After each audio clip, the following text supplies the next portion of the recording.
activities that are positive, sports, volunteer, time with them, absolutely.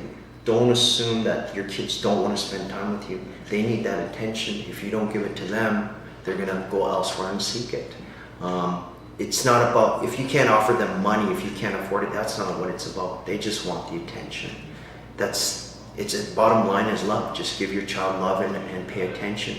The risk factors to look for, the warning signs, is if your kids don't look you in the eyes, if you ask your kids what they are doing and what they're involved in and they give you short answers, if they're barely ever home, if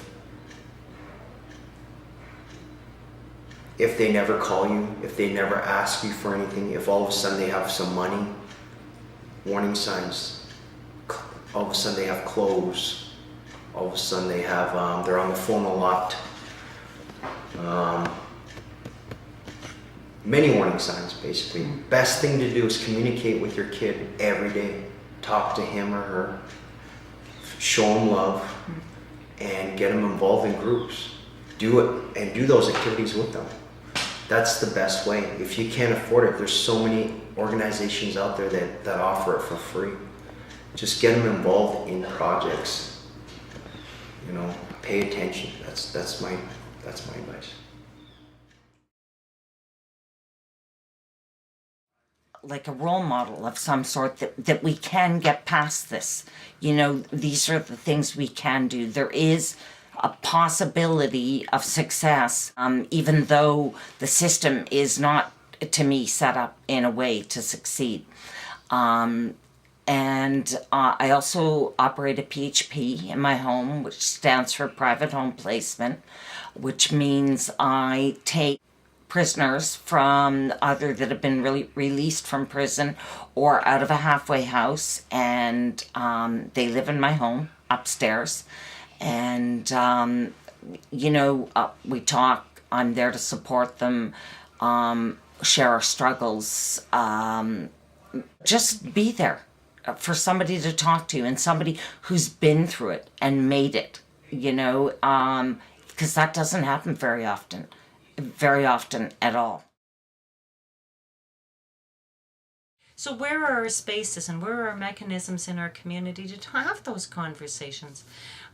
Schools could start doing it more, our workplaces could start doing it more, community-based organizations, sports clubs, anywhere where we gather together as citizens in a community are appropriate spaces to start having those discussions. And then it's not about crime at all. It's actually about how we're going to be together and what matters to us as a community if we really want safety. I mean, you can't buy it. The police aren't going to be able to offer it on their own. The criminal justice system isn't going to be able to offer it on our own. We have to do it, all of us together, and in tandem together, not one lorded over the other, working in partnerships to do that. And so I guess if I'm saying anything, it's that there is an enormous role for community when we're talking about gang recruitment. All of us have a role to play in that. We don't have to be experts in anything. That this problem is not a criminal problem, it's a social problem. Yes, of course, parts of it touch on the criminal justice system, but we should not fool ourselves into thinking that a criminal justice system is going to be the end tool to deal with this problem. It's in fact a very clumsy tool and kind of a tool that's late to deal with it. So let's start investing more in community development and creating these spaces for us to start having these difficult conversations.